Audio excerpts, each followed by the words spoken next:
Let's see how that worked. Yeah, that's our timer. Hopefully that timer worked. Maybe we got a little bit fancier today. We'll wait a few minutes for people to come in here. Good morning. I'm Anthony, parent of IRSMedic, and there is a lot going on in this world today. And the way I would look at it is that we are being gaslit. No matter where you look, we get contradictions. You find things you like, things you don't like, and a bunch of confusion and things I never quite seen in my 54 years of being alive here. There are strange things going on all over the place. And really what created this is my name's Anthony Parent. I'm the host of IRSMedic, and with me today are my longtime special guests, Keith Redmond and John Richardson. And what really precipitated this podcast today was a simple request from John. He said, hey, Anthony, we need to get more people to get some testimonials to help with the political process of removing double taxation for Americans overseas, right? Donald Trump made the promise back last year. Solomon, you got it on the platform, and we're left disappointed. And now we have to grab up, get reinvigorated, and to say, yes, let's engage with the political process once again. And as someone who is not a fan of the political process, I am still advocating that people get involved, and I will explain why. I have my reason why I want people to get involved, but it did get me into thinking about this whole problem. Why should someone do anything? John, and good morning to you, John. Good morning to you, Keith. John, I want to head over to you first. Good morning to you. Do you have your 32 ounce of McDonald Land coffee this morning? Let's see if we got it. I do, yes. All right, we got it. All right, we're ready to go. All right, thank you everyone for. So, John, this is kind of what got it. Let me get up. I want to get up a screen share where we were talking about this. I don't know, last week or the week before, and I did see you had another podcast up, or another one we had up. I want to just get this where we're looking for we are looking for. Let me share my screen here and. We are looking for, hang on, we'll get it. I'm doing pretty good for a one-man show, I think. All right, so here we go. Oh, we lost Keith there, and he'll probably pop back on. So this I'm on John's website now. This is not the one we're looking for, is this? No, this is the one where you are looking. Hey, Keith, he's back. All right, Keith is back. All right, so this is where you are looking for people to reach out to you with their horror stories of double taxation, right? This is where you're looking for people to do that. Is that correct? This is the blog where you're looking for people I don't know. Go to the bottom. If it is, it's at the bottom. Otherwise, keep going. No, it'd be the other one. Okay, it's the other one. Okay, all right. The point is this, is that John wants people to reach out to him at his email right here to share your nightmare stories of being an American overseas. And by the way, I think I just saw this one on your website. I did see you posted this on Twitter's. But this is a great reason right here. Oh yeah, that's actually a former client of mine wrote that. Must have been 7 or 8 years ago. Oh really? Oh, okay. I thought you just posted this. I did. I just posted it because I'd forgotten about it and thought of it last night and found it, and it was every bit as great as I remember it. It is really good. Yeah. So this is here. I'll put the link to this in the super chat. So if you want to check it out on your own time, knock yourself out. This is a great sort of article and probably a good segue into kind of what we're talking about here. Here's someone who committed citizenide. They killed their U.S. citizenship. Why? Because of taxes, right? And it's a common story as an international. Actually, Anthony, it's not about taxes. It's about the jurisdictional claim and all the other bullshit that goes along with it. This person didn't owe any taxes. This person hardly even made enough money to, file a tax return. There we go. That's right. Yeah, right here. So they're hitting on right here. It is. It's the Foreign Tax Compliance Act. Well, it's all of it. It's all of it, right? I mean, citizenship taxation it's a form of ownership over the individual. It's what it did first. So it's offensive just to the concept of American citizenship. Secondly, it's basically, and this is what the club tax profs don't understand, okay, that what this really is claiming the residents of other countries as U.S. tax residents and then taxing them on income that has nothing to do with the United States. That's what it's about. But, that simple concept, that simple reality is so far beyond the capacity of these people to understand. So you're not even talking about the same thing with them. That's a good point. That we're not, it's often pitched as let's end double taxation for Americans overseas, but it's not. They're not paying taxes and many times as it is. And you had another great, you had a bunch of other. This is another one that you had. You just put this one up too. Really check out Citizenship Solutions. A lot of great information on here. Another one, just sort of some more, some more stuff explaining the difficulties. But again, it's not necessarily just the taxes. The tax bill is not the problem.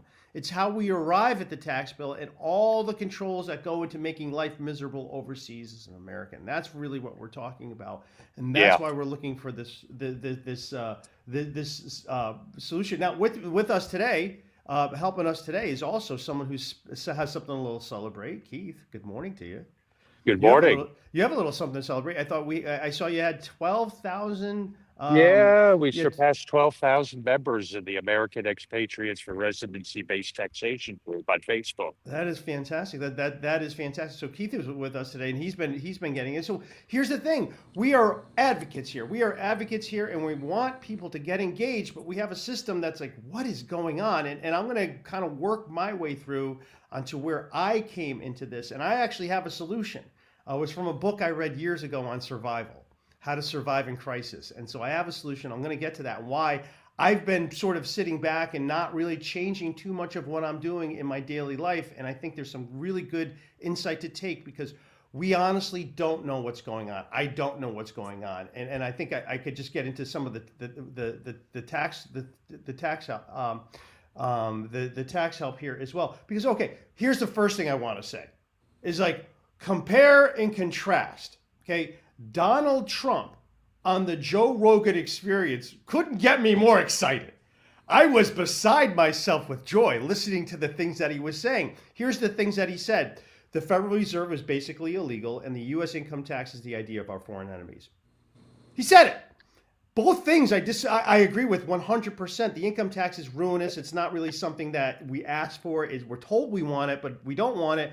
And it's really just a grounds for government theft over our stuff and over our personhood. This is how the government does it. So on the Joe Rogan Experience, I say, oh my God, this is fantastic.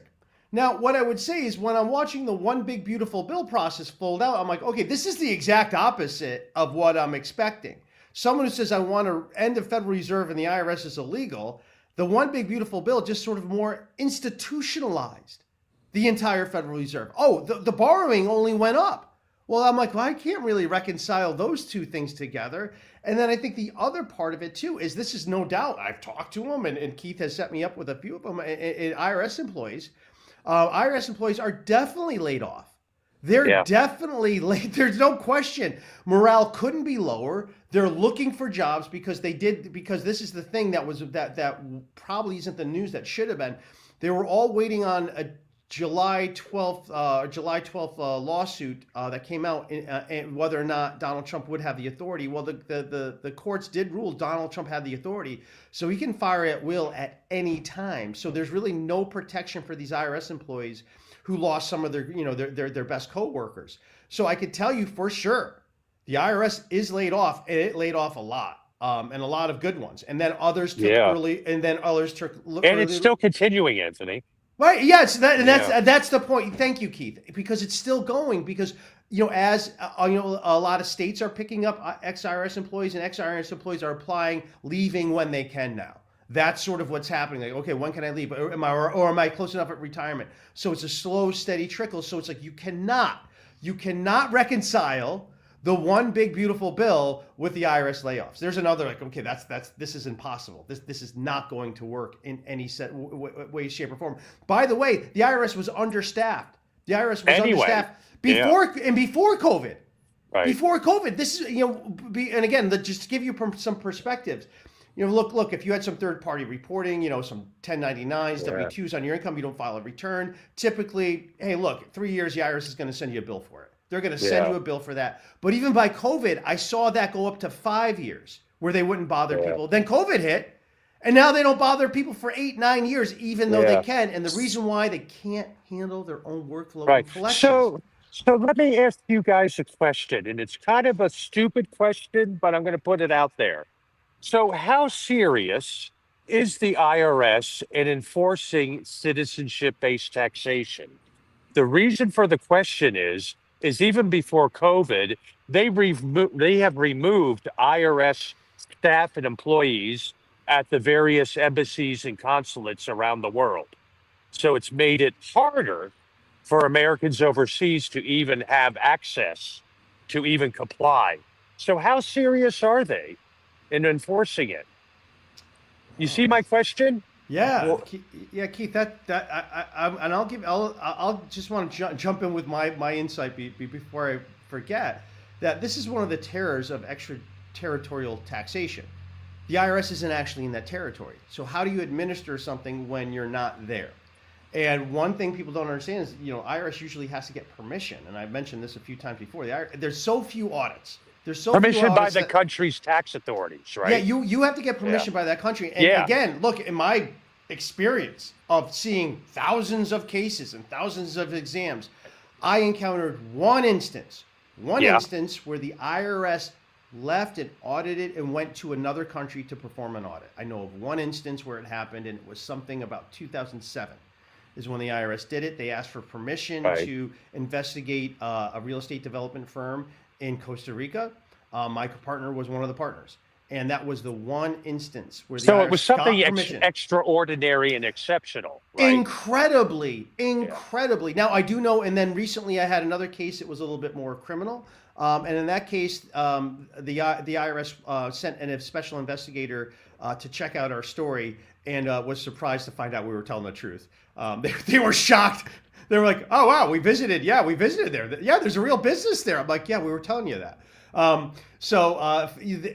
IRS's abilities around the world, and this is the thing, they want to cut down on employee travel. Like, what IRS employee wouldn't want to go around the world, right? So they all want to go.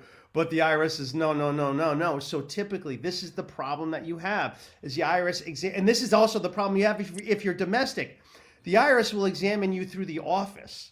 They'll do an office examination where it's just basically paper back and forth, which relies on the mail system, which isn't really 100%. Right, because you can't even do an exchange of emails. It has to be snail mail, paper. Right. You could do exchanging emails when you're in tax court, but you gotta, no. And the thing too is on the notices too. The IRS is in these mail notices. They don't send out all the notices. I have a tax court case there where they didn't send out the correct notice. They got a big problem there. They don't send out the notices, and so the IRS does these correspondence exams. And by the way, I had a correspondence exam, a domestic one. I do domestic ones, and it's a friend of mine, one of my earliest friends. He was audited by the IRS. He has a high-end photography studio in a nearby town. And the IRS in Hartford, I'm in Wallingford, Connecticut. The IRS up in Hartford did an office exam on him. I'm like, Okay. well, you guys don't want to come out and go see us, like, hey, look, we have a lot of. He's got a big studio. We're writing off half of his property. You sure you don't want to come out and examine to make sure, like, we're not lying? It's exactly half he's using for a studio. Well, no. And she said, no. This is an office exam. I'm not allowed to go and investigate your claim. I'm like, right. And then she later denied our claim. So now I'm in tax court with that one. So the IRS is just so all over the place, everywhere on this, and they can't administer these. It's one of the worst things is to have the office exam. Many better cases having an actual person there say, no, here it is, because they just make up things and really don't know what to do. And then the other problem too is they're not supervised. Their supervisors are AWOL. You really couldn't ask for a worse time to be audited right now. I'll be honest. You couldn't ask for a worse time. It's nothing. No one knows what they're really doing, and people are dropping the ball, and it's really a difficult time for everybody involved. So that's what that's really what I'm seeing over here. Now, John, I want to get your thoughts on kind of the what you're seeing on your end and some of your points. I don't think it matters what the IRS thinks or does, because the whole compliance has been downloaded to the tax compliance industry. They do it for them. Yeah. That's the bottom line. And they interpret the vast majority Well, the majority, maybe not the vast, overwhelming, but certainly the majority of tax compliance people will always interpret the rules in the manner that's most favorable to the IRS. And thank you, John. Yeah, and there you go. That is a big truth. That it's the thing that I'm fighting all the time when I'm having enrolled agents tell me I'm wrong about something. People who weren't there. It's constant. It's all the time. The tax industry works to and look, the tax industry generally is out to get Yeah. every American. They make Yeah. money when Americans suffer, and then they're the lifeline, right?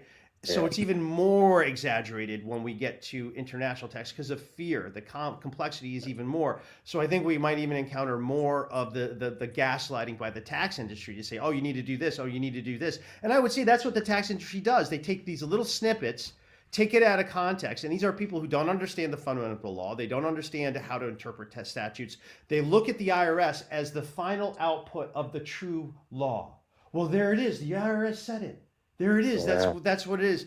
And they're never, their ability to question is limited, and their interest and curiosity in this entire thing is limited. They don't want to ask questions because this is the system that provides them with their entire wealth. So Anthony, go let me ahead. ask you a question. So let's say you're an American overseas and you're trying to be tax compliant and you are getting audited, okay, Mhm. by the IRS. Yeah. The IRS being what it is today. And you had a U.S. tax compliance person, a CPA, let's say, doing your tax returns. And then all of a sudden you're getting audited. Would it be best to go to somebody like you, a tax attorney, versus having your CPA deal with the IRS vis-a-vis an audit? Is it better to is that a better path to go down because of the IRS being the way it is, to go to an attorney versus a CPA? Okay. Does that And make sense? yeah, My Keith, question? Keith, I got a great answer for you that. And I would Yeah, say it's like it depends. And this is what it depends on. right. Are you afraid of offending the IRS? Are you afraid of offending the tax industry? If you're afraid of hurting the IRS's feelings and the feelings of tax court judges and the feelings of everyone out to get you, then no. Continue with the tax industry and go down that way. Go down that way of hiring the judge's buddy who's going to negotiate, and go down that road of the whole tax compliance industry, and don't bother me. Seriously, don't bother me. If you are afraid of pushing back against the IRS, don't hire me, don't reach out, just fold already. Just fold already. But if you want to put the government in its place and you're tired of being pushed around and you want someone who will actually bring it right to their throat, more metaphorically, of course, Yeah. then that's when you would want to do it. And that's, I think, my greatest frustration And is that's that when you would want to go to a tax attorney, is what you're absolutely. saying? Well, and I would say not all tax attorneys are similar. I mean, No, I of course love not. this stuff. I love pushing back Yeah. on the government. I want them not to like me. I'm okay. I'm like, no, I'm okay if Yeah. if you have a dartboard in my face, like that's fine. That's fine because what you're doing is wrong. And that's what I would say is that if you want to just sort of, because I mean this is the thing, what happens, like everyone's tough until it comes like, okay, they sent that notice of determination, what do you want to do? I Yeah. don't want to, I don't make, and then it's like, all right, you're going to get rolled. And so I would say that most people already, the IRS already knows they can roll them. And I think this is the thing people don't understand. Like, well, I have friends in the IRS. I have friends at a tax court. Right. Friendships are not one-way streets. Not for long.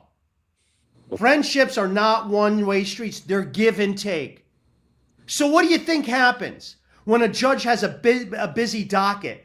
Like, yeah, I need some of these cases to go away. Hey, can you get your client to settle on that one? Yeah, okay, I'll get them. Okay, great, thanks. So let me tell you something. Friendships work both ways. So if you're going to play that game, you are the one who's going to get played because they all are working against you. And so that's what I would say about that. If you are, if you really want to fight, you got to fight. And that means challenging the tax court's jurisdiction. That means making people say, you know what, your job really doesn't exist and your position here is illegal. That means saying things like, yeah, no, everything you're doing is totally wrong here. And that you're okay with that. And that you're okay with the tax industry calling you, some crazy person or whatever, or even if they don't even want to engage. I mean, that's the thing. They just want to ignore. They don't even want to engage. Hey, look, that's getting in the way of profits. So that's what I would say is that if you are, it's like you kind of decide what you want. Decide what you want. Are you going to believe the bulk of tax and, the weight of the tax industry that can never support something it says?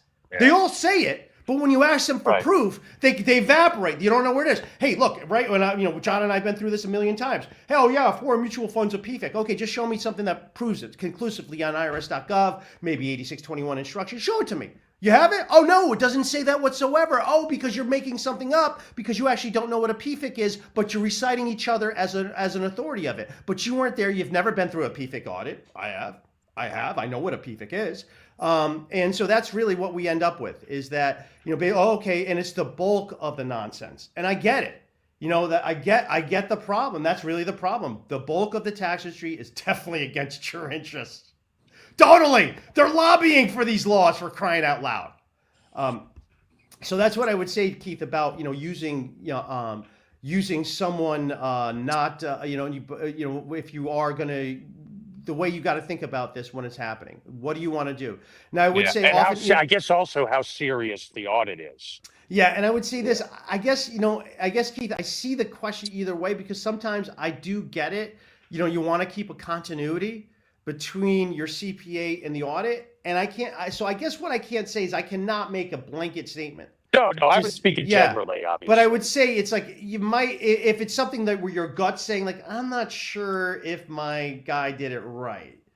Yeah. Then that's where you want to go. But if you're like, no, I think he's pretty sharp. He's been through this before. He explained to me exactly what it is. He explained to me why the IRS did it. This is their thing. This is I wouldn't rule it out. But when you get into the foreign penalties, when you get into a lot of things, and I think actually, and I think John would say that, a lot of your nightmare, right, is created by your own filing. Like, how did the IRS know you needed to file a 5471 until you filed one? Right. Yeah.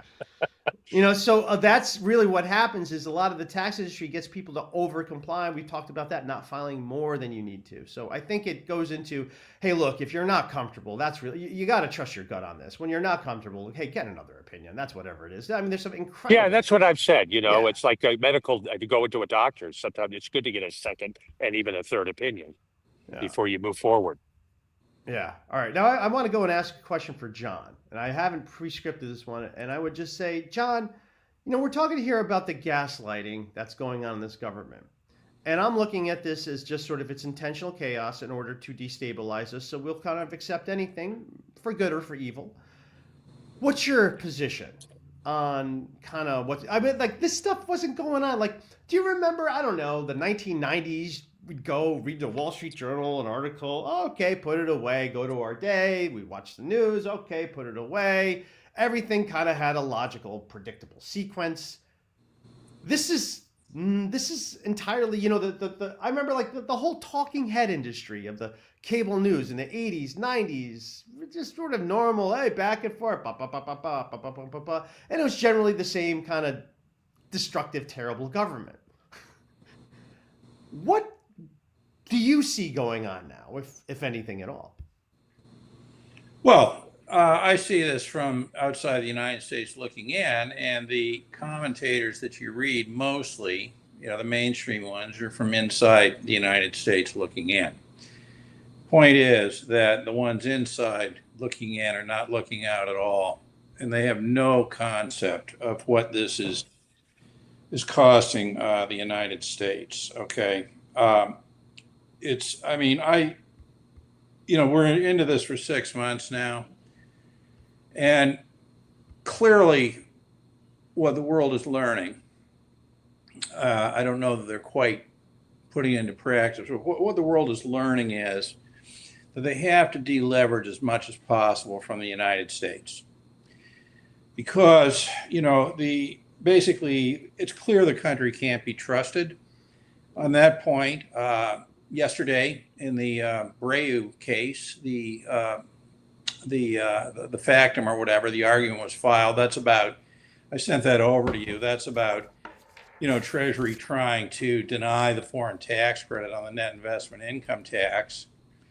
The point is that clearly is a total violation of the intent of the tax treaty, which is to avoid double taxation, at least when the income is realized at the same time. And that is it's one example that's very visible to me. There are many others, this business of sort of making up the rules as they go along. And it's funny, as you were talking, I was going through my Twitter feed and I came across something I think is very relevant, very interesting here from this investment wisdom account. And it says, if you make yourself a very reliable person and stay reliable all your life, faithfully doing whatever you engage to do, it will be very hard for you to fail at anything you want. Well, that's Charlie Munger, by the way. It seems to me pretty clear that the reverse is also true. That the world interaction with people, with countries, forget the country to country thing. Just look at it on the most basic level.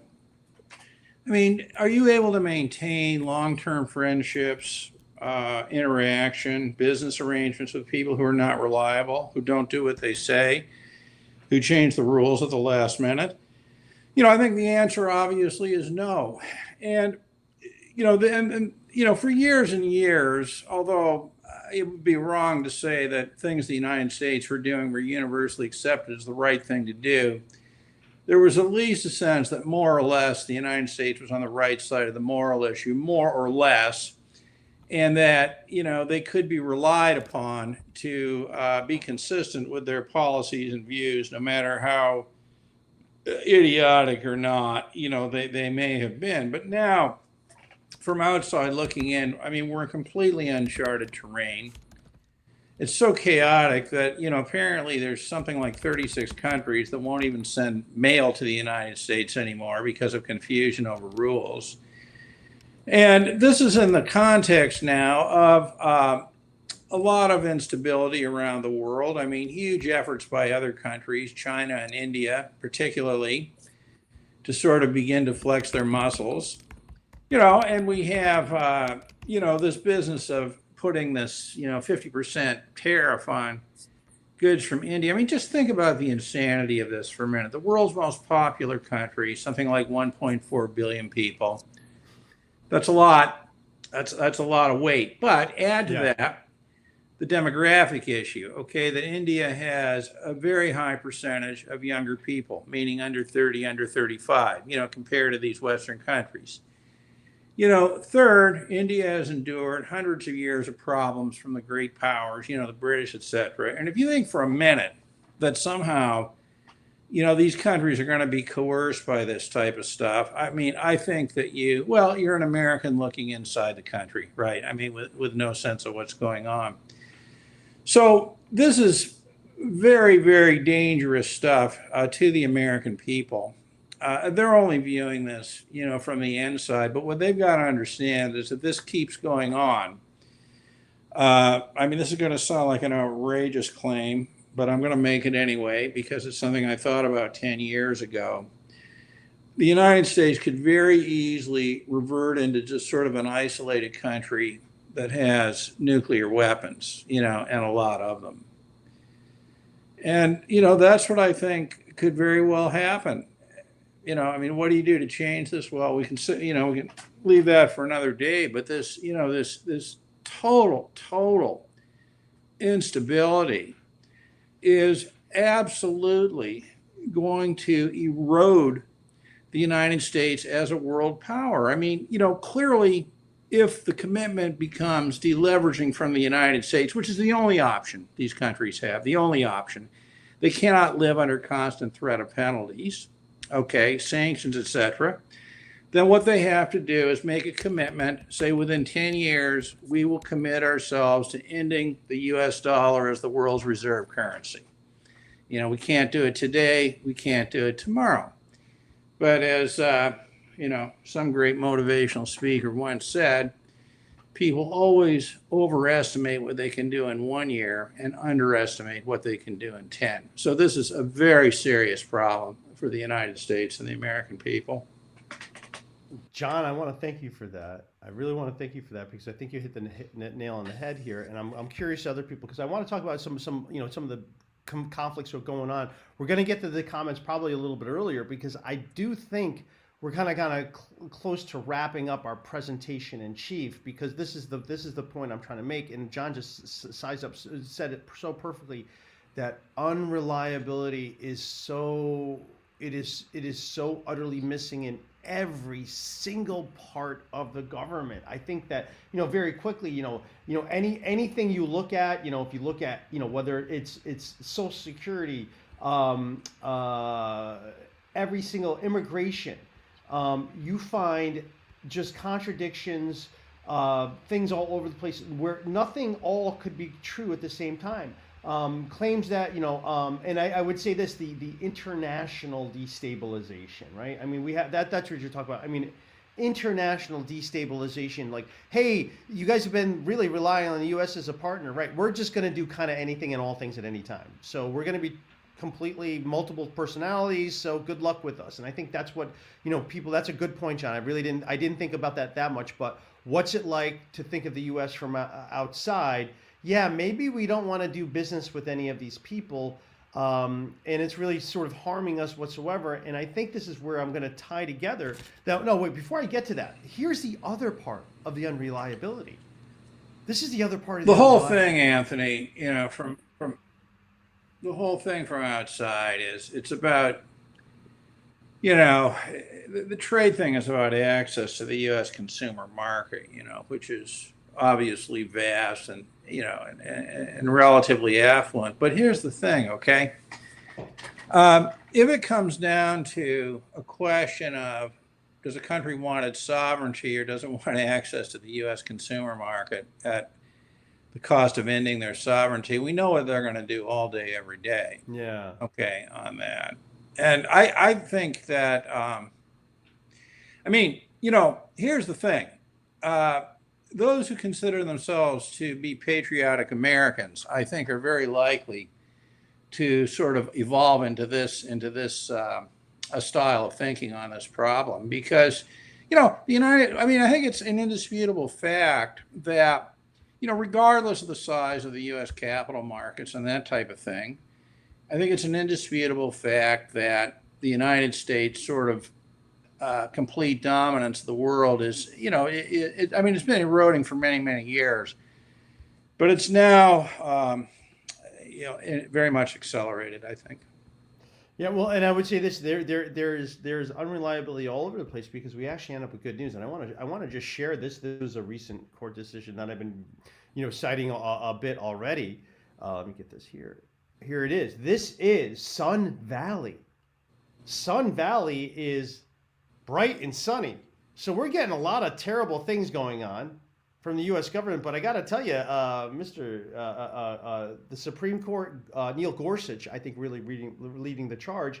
And now we're seeing the Third Circuit Court of Appeal pick up on SEC versus Jarsky. Now, I have that highlighted right here. You can see that right here. And so what SEC versus Jarsky saying was that, hey, look, SEC, you are an administrative body. Basically, you're just a bunch of SEC employees. It doesn't matter if some of you put on black robes. You're still just SEC employees. None of what you do, all of your administrative courts, they're not legal, because the claim you're bringing is like a common law type of fraud claim. If you're bringing a common type of fraud claim, you have to use the civil process. If you're going to use the civil process, you got to sue in federal court. All of your administrative nonsense goes out the door, okay? So that is the SEC administrative courts down, out for the count, right? That's the Supreme Court. Now, this is a case in the Third Circuit. So this is Sun Valley Orchards, which I do want to visit now. I want to go visit them. That's a farm in New Jersey. And the Department of Labor, same thing. Some of their Department of Labor employees put on some black robes and says, oh, we adjudicate that you owe all this money for whatever we think. Here, the Third Circuit Court of Appeal applied the Supreme Court holding in Jarsky and said, yeah, you guys are totally made up. You're fictional. You're not a thing. If you're going to bring a claim about this, you got to go to Article 3. And that is the holding of the court. Following the Supreme Court's recent decision in SEC versus Jarsky, we hold that Sun Valley was entitled to have its case decided by an Article 3 court. We will reverse. Now, the reason why this interests me beyond, and why I'm including it in many of my briefs, is that when we go to the U.S. Tax Court, we find some interesting things. And the conspiracy to deny people's claims, because this is how it worked. And the first law that was created that sort of was the foundation that had nothing to do with it. But this is honestly, this is really the government's argument. It was something in 1848. There was a federal employee who embezzled, and the government fired him. He sued in district court to saying, "Oh, my rights to due process were denied because I was fired for embezzlement." And in that 1848 case, the Supreme Court had said, "Hey, look, your right to government employment isn't actually something that's subject to due process. It's just a public benefit to anyone at large. Hey, look, if you want to be a public employee, you got to go by our rules."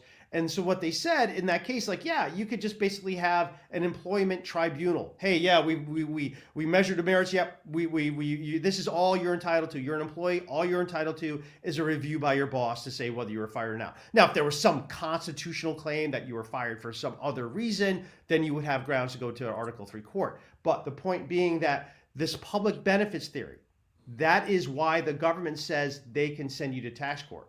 Because essentially what the government says is your right to a tax bill that's accurate is essentially like a government employee who's been fired for embezzlement. And there's been a few things that happen along the way to constrict the rights of you to seek redress in the government. And again, what the tax court has done is actually switch the burden of proof. That's the actual trick that they've done, because this is the way it works. The government doesn't have to go to tax court and say, "Oh, we have to prove that this person owns it." No. You have to go prove that they're wrong. Because that's the whole setup. Like, hey, you filed this return. Here's your notice of deficiency. Oh, you don't have any evidence for that? Okay, we can rule. So that's also what this whole tax regime does, is it switches the burden of proof, making the accuser or making the person being accused have the burden of proof to prove a negative. So it was the Anti-Injunction Act during Reconstruction. Okay, why that said, okay, you can't sue the government if they want to. You can't contest a tax bill in federal court unless you pay it first. That's what they wanted. Why did they want that? Well, Congress wanted no due process because they were using the tax code, the income tax code during Reconstruction, to simply steal property in the South. That's what they were doing. So it was very deliberate. The government didn't want any judicial review of their illegal seizures, because if they did, the whole thing would collapse. Now, the Reconstruction taxes did go away, but the government didn't lose any of its tricks that it learned. So what happened next was that the income tax came back in 1923. They created another tax court in 1926, and then the Supreme Court, and then it was further empowered by the New Deal. The New Deal gave it more and more powers. So essentially, that's sort of the evolution of how we got to tax court. That, in order to get to tax court, you have to be issued a notice of deficiency. Now, you have to challenge that notice of deficiency. They put the burden on you. You're the petitioner. You are the petitioner, not the government. The government made their claim. Well, our employees made our claim. And hey, look, and this, by the way, that claim they make is 100% legally active. The government gets to take your stuff simply because it sends mail. At no point in any of this is an independent tribunal is actually required. And here's really my point and why I'm getting so excited, because look, folks, they got Department of Labor, and they got the SEC. How many more administrative judges are there? And if you look at what Neil Gorsuch says about them, again, he says they're dressing up in robes, pretending they're Article 3 courts. Now, Keith, did I lose you on this article stuff, by the way? Am I losing you? Do you understand what I'm saying? Because you are a resident layperson, and I don't know if I mean, I'm listening. I'm trying to follow in all sincerity. Okay, I appreciate that. All right, so as you're going, yeah. I mean, if I have a question, you know me, I'm not shy. I'll speak up. Okay. I'm not understanding something. Yeah, so essentially it's this. Article 3 is the part of the Constitution that says, hey, look, that's the judicial power of the United States government. That's what it's saying. Hey, look, all judicial power is in Article 3. But now what Congress did is it passed a law, right? Congress, Article 1, passed a law to say Article 2 is going to be a judge. Hey! And again, that's the ridiculousness. No. And really the whole way to think about it, and hopefully Andrew Prine is on this call now, is that we want to think of all all legislative action as mostly, it tends to be nothing but legislative interference with our fundamental rights.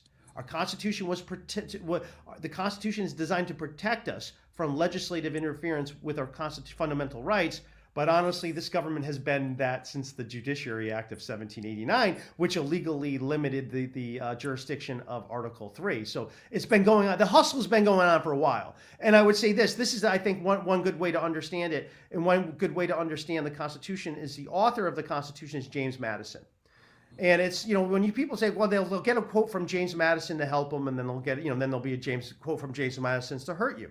You have to understand, James Madison was the author of the U.S. Constitution, got a lot of help from Thomas Jefferson. Unfortunately, it wasn't Thomas Jefferson behind it. We would have been a lot better country if it was. It's James Madison. James Madison said all the right things. He said all the right things about the limited government, enumerated powers before the Constitution was passed into law. Once it was passed in law, James Madison changed his tune. He thought, you know what? I know I didn't put this in there that the federal government has a enumerated right to create a federal bank, but of course I meant to put that in there. That's in the necessary and proper clause. That's really what we're dealing with. That the Constitution was a bait and switch. It said all the things to protect us, but again, immediately, 1789, we saw, the first law passed in this country was unconstitutional.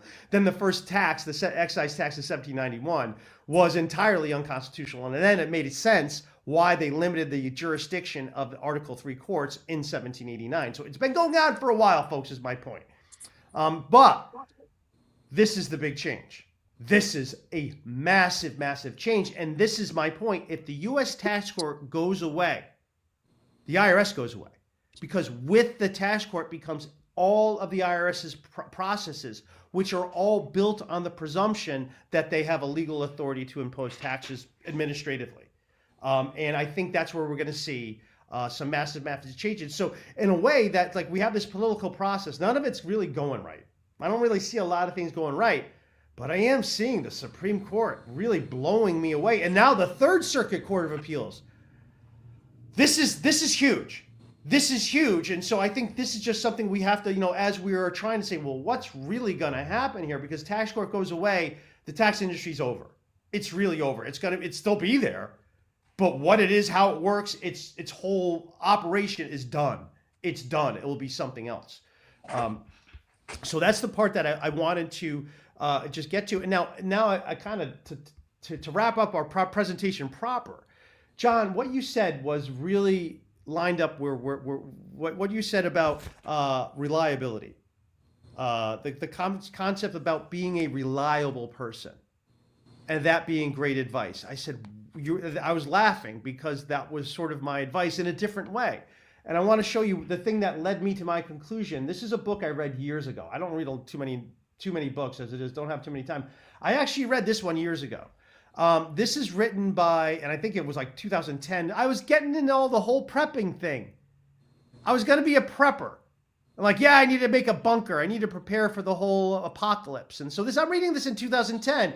And, I have a lot of clients doing all this crazy stuff too. I need an offshore trust. I need to do all this crazy stuff. I'm like, I don't know. Let me read this book. So Neil Strauss is the author of The Game. He wrote another book. I read that one. The Game is about the pickup artist community. And it's hilarious about how the pickup artist community works and like the social structure behind the groups. It's hilarious. So he had this book. So I'm like, you know what? Let me read it. So I'm going to save you the trouble. I'll get you the conclusion. You might want to read it anyway. But here's his call to action to say, hey, look, what is your best thing to do in an emergency? Well, the first thing is, number one, we don't know what emergency is coming. We don't. We don't know what emergencies are coming. We don't. We don't know who's going to be around. We don't. We don't know so many things. So what it says is like, you know what? The best thing for you to do, and this is what his strategy was. And it was brilliant. He goes, you know what? I want to make sure that I survive the apocalypse. And so you know what I did? I joined the volunteer firefighter department. He says, you know what? If you want to survive yourself, Neil Strauss, Keith, the conclusion of this book was that the best way to prepare for the emergency and uncertainty is to think about yourself. So this author, what he did at the end of the book to say, hey, how do I prepare for the future the best? He joined a volunteer firefighter department. And he goes, I learned what actually is happening and how to save people. And I figure if I know how to save people, I'll always be in a position to save myself. And I said, you know what? That right there is kind of a little bit of the inspiration behind IRSMedic, to tell you the truth. that if I know how to save other people, I will be able to save myself. And so that's a lot of what I do, and why I'm so passionate about it. It's because I can see this angry government turning its sights on me. I can totally see it doing. I see how it goes after. I see how this government goes after good people. I know it goes after good people the first. So I've been defending myself. And so by creating a network of friends. And so the best number one thing to do is to be a reliable friend. No matter where you're going in life, that will always be no matter what happens in the future, being a reliable friend will always be a good thing. You will not regret ever being a reliable friend. So no matter where you go, no. This is the thing. No matter, there's no contingency you can plan for. Every contingency is easy if you have a network. Anything bad can happen if you got a few buddies you can get in touch with. But when you're alone, you're isolated, and you think it's going to be you versus the world, dude, you're already dead. It's over. It's over. You cannot do this by your own. You need to have a network of fellow reliable friends. And that is why I think it's really helpful to continue this. That if you have been, that's why I'm like, yes, there's chaos. I'm not sure if any of these laws are real, not sure what's going to happen. This is total chaos. But we shouldn't stop anyway, because we want to continue being reliable friends so people know what to expect to us and they'll know where to go where there's trouble, but they'll also be there for us. That is the best thing we can absolutely do no matter what, because it is chaotic. We can't rely. We don't have any friends in the government. We don't. Maybe the Supreme Court will rule against us, but maybe there'll be a convenient assassination that just so happens that it ends. Who knows? And I don't really like relying on a few people in black robes. I don't really like that. Prefer the people coming together. That's what I more or less prefer. So that's what I would say. And then also in that, and being a reliable friend, and number one, understanding your rights under the law. The U.S. Constitution was designed to protect our common law rights, okay, and specifically against legislative interference. Specifically, understand your common law rights and understand that legally statutes cannot your fundamental rights are inalienable, meaning that if you wanted to get rid of them, you can't. Even if you want to, you can't. So you can't be tricked in it. You can't pass a law. You can't pass a referendum, which is what they did in Connecticut to get rid of the grand jury, the people's right to grand jury. What they did in Connecticut was they convinced the public to sign a referendum to get rid of it. But guess what? That doesn't count either. Because even if the people did vote for it, your inalienable rights are inalienable. That's what they are. That was the sales pitch of the Constitution. Now we need to interpret the Constitution to its sales pitch, and then we'll be in a much better position, I think. So Keith, what do you think about that? And I think the call to action, Keith, you see where this call to action is going, my friend? Yeah, I do. Yeah. So I would. And you're referring to the call to action as far as what John needs to. Well, I'm just saying too. Join your Facebook group. Yeah, no, absolutely. There, we're 12,000 strong. There, be reliable on there. Reach out. Don't be alone. That's the point I'm trying to say. Don't be alone. Don't be bunkering down. That's what they want you to do, because guess what? You're not going to get a lot done. Well, You're not going to get a lot done. And it is a problem for the American overseas population to really coalesce around the one single issue of the problem of American extraterritorial taxation. And I think the system is set up where they're all divided up. You know what I mean? Well, yeah, but I think that's the thing, is like, let's not look at this. Look at that. I want to just get this here. Look at that. Hang on, let me get this up here. There it is. Look at that. 12,000 members right there. Well, it's like, well, you don't need. Oh, sorry, my chat on my porch fest and a couple my chat. Anyway, my secrets are revealed. So I think the thing is, like, even if you just reach out, who cares if you're not aligned with everything? You don't know everything. That's the whole point. Hey, look, you might have some really wrong ideas right now. That's okay. Because you haven't been reaching out. It's okay to be wrong. You're learning, right? Yeah, absolutely. So I would say if if you're here, get involved, and I would say reach out, and if you do have that terrible story, to reach out and get involved, not just with us, but everywhere. Get involved. I think that's really the thing. Don't get into the bunker. So that's the call. That's my advice from IRSMedic is reach out, create a network. don't reach out to friends. Get curious about the law. Oh boy, if you're curious about the law, you're going to find some amazing discoveries. You have the discovery of law to look forward to.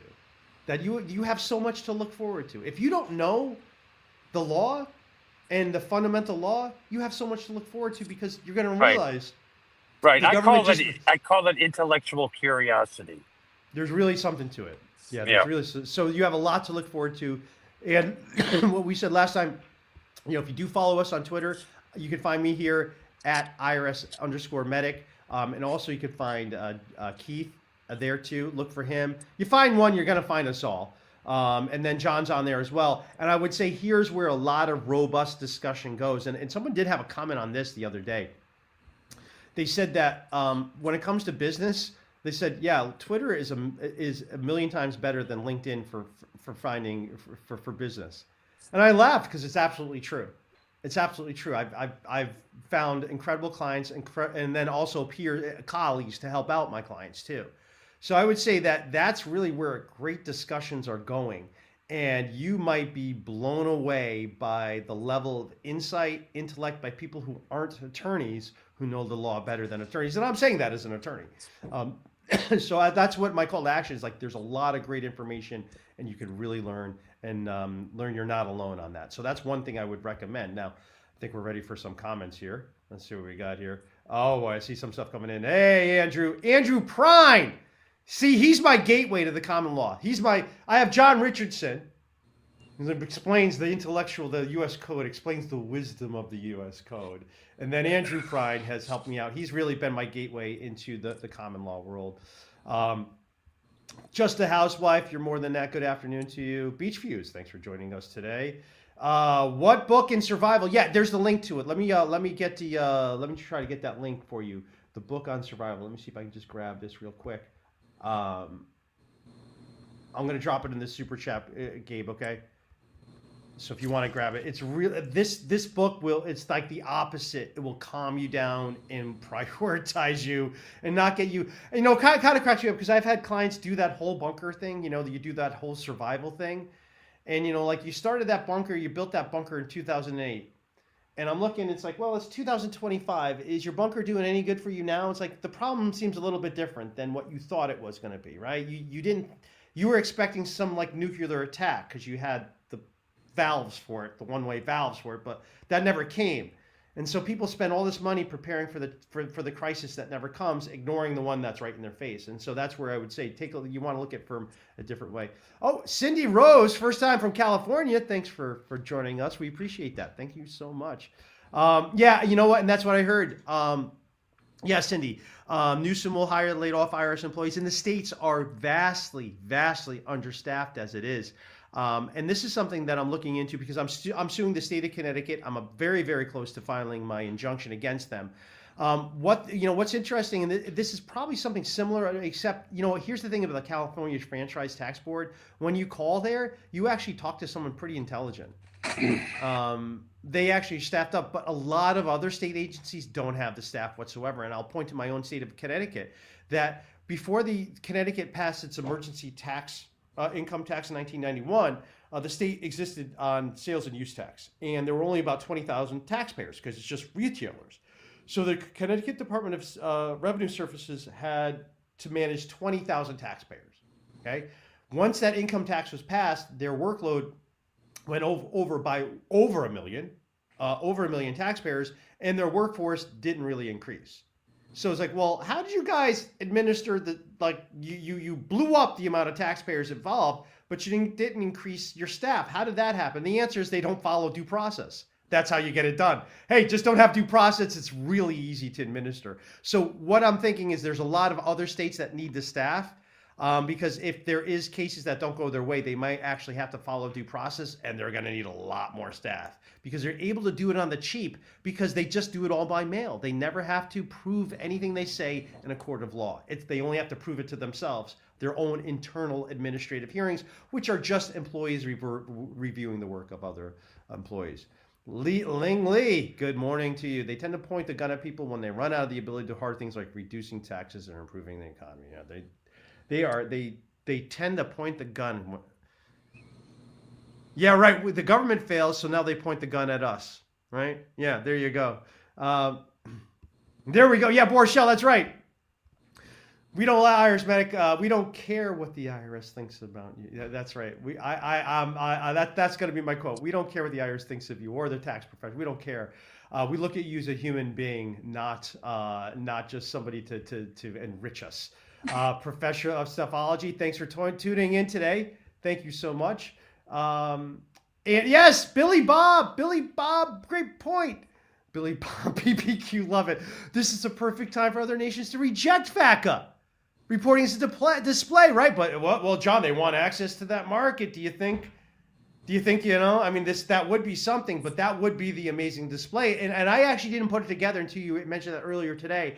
That the thing that the government has over you is they're dangling access to the U.S. market. You better comply, or you're not going to get access to the U.S. market. So I think that might be some explaining why all these countries cave so easily. Well, I think that sooner or later,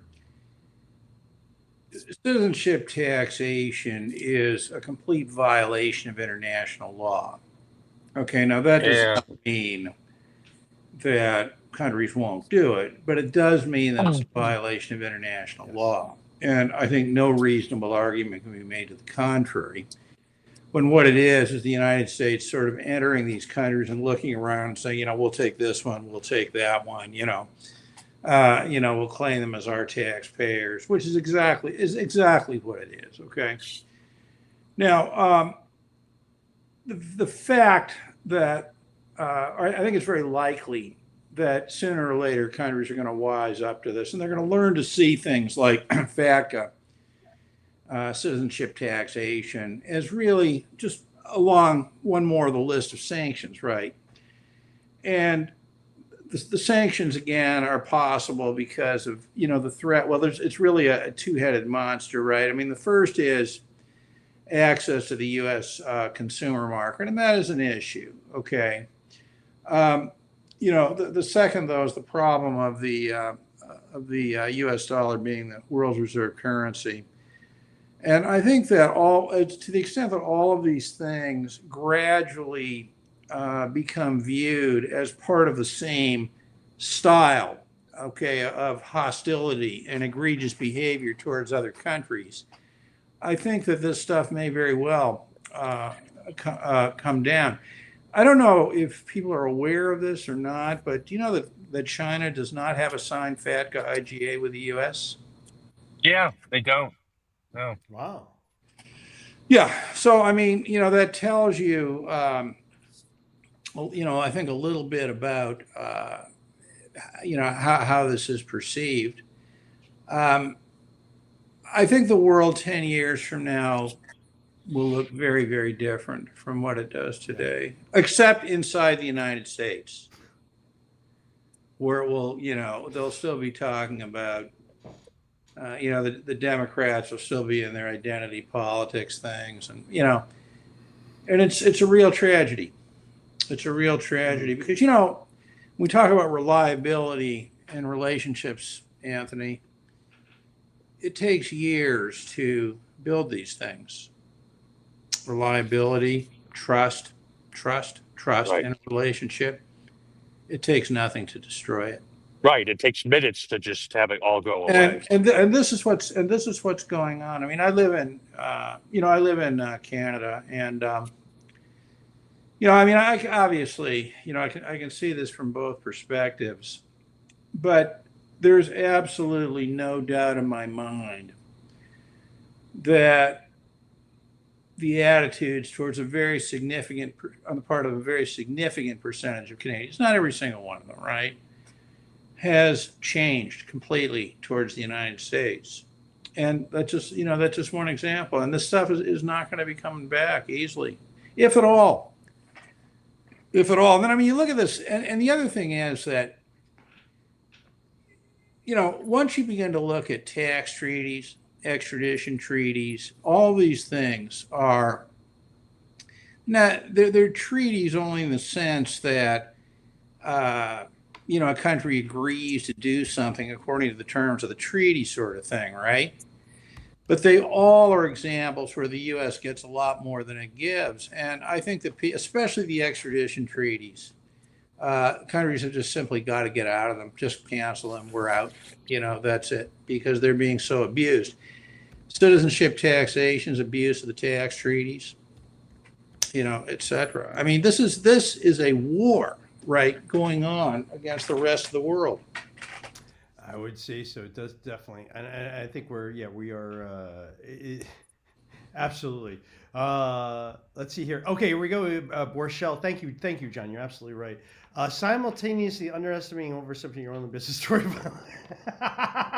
I think that's more Borchell's statement of the human condition. Yeah, I think there you go. And right. therefore, I think, yeah. would be the story of your life. It's the story of my life. It's probably the story of Anthony and Key's lives as well. Yeah, I think that, and that's also we're not sure what we're capable of, and I think that's or is this really? That's kind of where I'm at. I'm like, can I really help move this along? I'm like, all right, well, let me try anyway. Why not?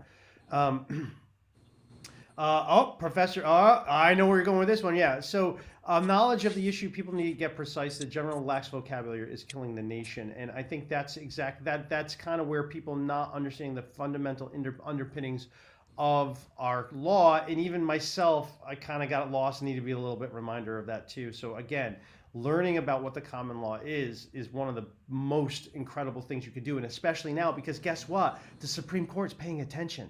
So if you don't want to be surprised by decisions, understand the common law, then their decisions are going to make a lot of sense. They're like, oh wow, they're actually following the law. Blown away. We're really blown away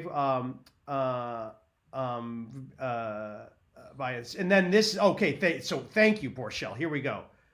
This is the problem. Like, if you're not a reliable person, is that better for the unreliable government?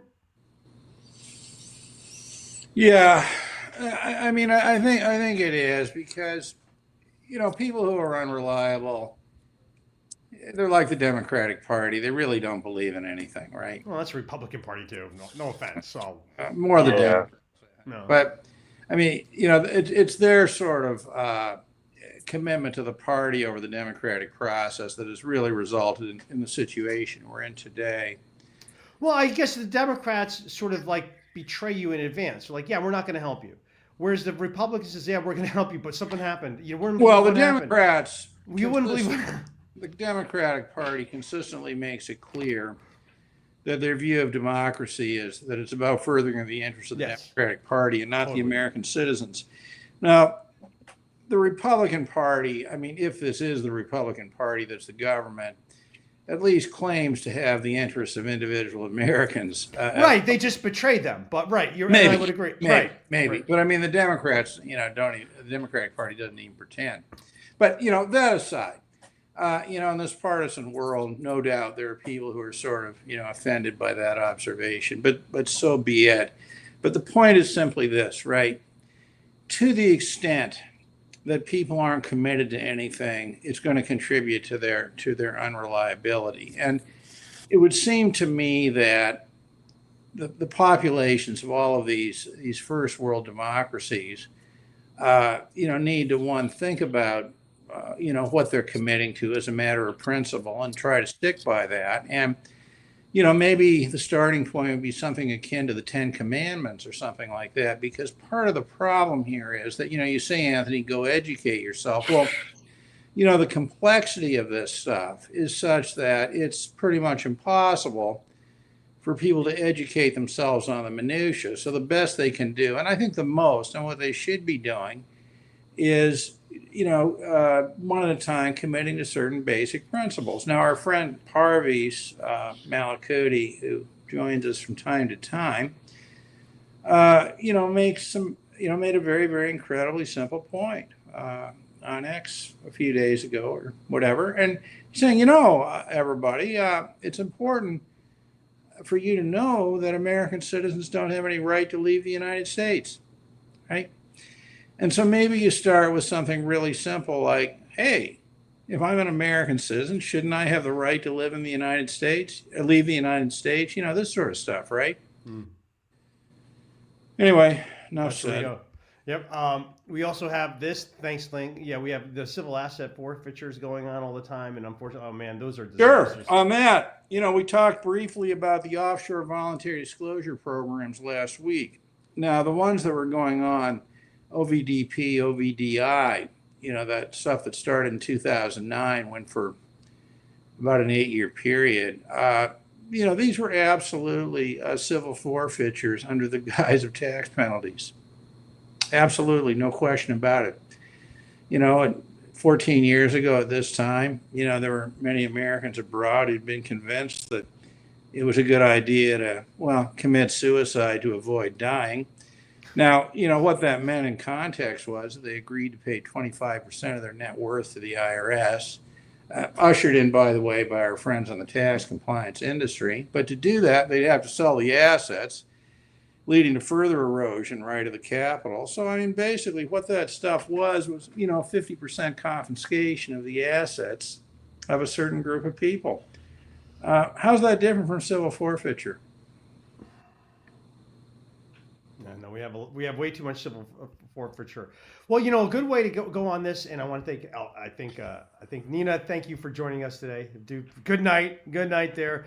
Rest tight with your superannuation, knowing it's part of the knowing it's part of the public pension and social security scheme in Australia. No, that's not how remember. Here's how the IRS would see it. The IRS owns American citizens. They're the property of the IRS. Therefore, the property of the American citizens is the property of the IRS. Therefore, the Australian superannuation is IRS property. Australia has no right to define it. Come on, there's Americans there, right? That's where we're going to go. Well, Anthony, we did a podcast on this some time ago, and that is all it would take would be for Australia to define this thing as Social Security. Very easily. Problem here is every bit as much as the government of Australia as it is these loonies, these Looney Tunes in the Treasury Department, right? Look, you let these people define what the treaties mean. What the hell do you expect? Right. Crazy. Like we're letting the IRS define what a treaty means. Are we insane? Yep. The Irish should not. No. The treaty is a treaty. We can't have. They're not the law. They're the last people to be interpreting a treaty in every situation. Well, they're the last people who have the final authority on what it means. Obviously, the appropriate people in each treaty partner country, need to be involved in that discussion. No, the IRS is not irrelevant or Treasury, but they don't have the sole right to interpret these treaties, which is exactly what they're doing. Now, today... Oh, no, I say they have no right. Guess what? A court can interpret a treaty. They're government employees. Shut up is my answer. Well, you have to start somewhere. Let's not overdo it. They have to at least have a sense of what it might mean. But number one, But on any area of whenever there's any dispute about what it can mean, it's like, we'll have to go to see what a judge says, not what we say. I think that's where. Hey, we are wrapping up on time. I do want to get to a few things and some calls to action. Heloise, thanks for joining us today. Yes, we want to. And I think this is the point. We're divided on source of income because we have a lot of, and we comment a lot. There's a lot of U.S. expats who don't mind the current status quo. They love it. They love it. Yeah, they love it. And I think why is that, Anthony? In terms of our discussion today, because it's reliable. Right. All right. It's predictable. Yeah. Yeah, great point. But this might be the thing. It's not one as reliable. So this might be the opportunity to strike and convince people is when right now, I would say. So reaching out to a lot of people saying, hey, look, here we go. Now, this is what I'm going to say because John is right. There's a lot to understand, but maybe if we had a new way to look at it, it won't be so complicated. And I think I'm going to grab something from, where is it? There it is. Professor Stuffology. Here it is. This is actually kind of true. Law is simple. Statutes are complex. Okay. The law in this case is what we're talking about our common law fundamental rights as articulated, as claimed would be protected by the Constitution. We didn't need a Bill of Rights. There's no need for a Bill of Rights. The Constitution's designed and said it's to protect all constitutional laws. So here's one way. If you are getting confused about something and if you are sort of wondering, oh man, how do I even dig into this? Well, why don't I propose to you a different model? Maybe you considered it before. Chances are you didn't. But why don't we consider an entirely different model of this government? And the good professor has it up here. Maybe government's really supposed to be a trust, that the public trust that they swear to uphold means a trust, that they are actually trustees who might be, their job is to protect our politicians, everywhere, our elected officials. Their jobs are to be trustees, to look out for our best interests, not theirs. That's actually what, if you look into. So if you start to look at this country as that actually all, your state government, that's supposed to be a trust. Your federal government, that's supposed to be a trust. And all these trusts are supposed to keep away all these people interfering from your life, liberty, and pursuit of happiness. That is perhaps the better way to look at it. That's not so confusing, because I think the government wants us to look at it through their game, to be overwhelmed, to be first overwhelmed by regulations. Oh, okay, I guess they have the statutory authority. Okay, we stop there. No, where do they get that statutory authority from? The government can't have any more powers than the state has, and the state can't have any more power than people has. So how do we have this federal government that has more power than anybody ever existed combined? Well, Anthony, you need to get rid of the political parties. I love that. I mean, they're the problem, right? I mean, let's look at this. Who was it? Was it Thomas Jefferson? One of the founding fathers said, well, we've given you a republic if you can keep it. So republic would mean representative of the public, right? A government representative of the public, which probably is reasonably close to the idea of the trust sort of idea. But once the political parties get into this, political parties are basically just, voting coalitions, right?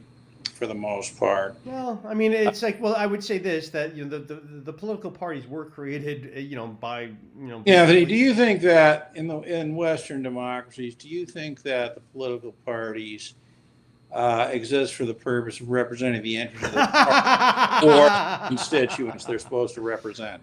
There you go. There's the question that ends it. Yeah, absolutely, absolutely. The political parties represent themselves, not you. Yeah, and I'm not just talking about the United States, but everywhere, right? And so I think in the reason why we have political parties, and I think if you look at it, is because there was a bait and switch. That like what Washington did was not what was promised. And he, it was amazing how quickly he circled the wagons around his stuff. So start looking at this history, and you'll see all the answers. And you'll see the anti-federalists saying everything that's going to happen when they do what they're going to do. It's amazing how they predicted it. It's amazing how they predicted what was going to happen. What did they know? How did they know exactly what would happen when the government became the enemy of the people, and how the government would become the enemy of the people? And it didn't take very long. I think governments are presumptively the enemies of all people. Yeah. Okay. And whether it's a democracy or this or that is not about whether a government is good. It's about who gets to exercise, what really is sort of a coercive power. The interference with our fundamental right is what's for sale. So who gets the power to make that interference? That's all it is. Like, it is a valuable thing to be able to interfere with people's political rights. That's money. That's huge money. That's huge power. That's everything. And that's really all that Washington politics is. It's like, how do I get political interference to work for me and against my enemy? But conversely, I have this political interference about me. That's really what it's about. It's not, the parties do represent themselves, and they are each other's fundraiser. The best fundraiser for Republicans is Democrats, and the best fundraiser for Democrats is Republicans. So they're mutual. It's like a hockey fight where you require the support of the person you're beating up in order to continue with the fight. Let me ask you a question. Yeah. So, in many of these places, Canada, the United States, you have these elections where, for example, in Canada, you have elections where I think in 2015, the Conservative Party was able to form the government with something like 20% of the popular vote, okay? So it doesn't mean 80% voted against them, but what it does mean that only 20%, right, of the people voted for them. So you really have to ask yourself. I mean, it's easy to argue that's the result of a process of voting, which is democratic. Therefore, that's a legitimate result of the democratic process. But I think that shows you that the democratic process has nothing to do with representation, okay, uh, or anything like that. I mean, what kind of democracy is that really? Or in the United States, was in 2020, it was like a 51% to 49% or something, in favor of the Republicans, but with the Democrats win the popular vote, or something like this, right? And then, it becomes, the winner takes it all sort of thing, right? So the way this is operating now doesn't seem to be sort of representative democracy by consensus. It seems to be handing over the instruments of warfare to one group or another. And then once those instruments have been handed over, those who don't support them are going to be in a lot of trouble, right?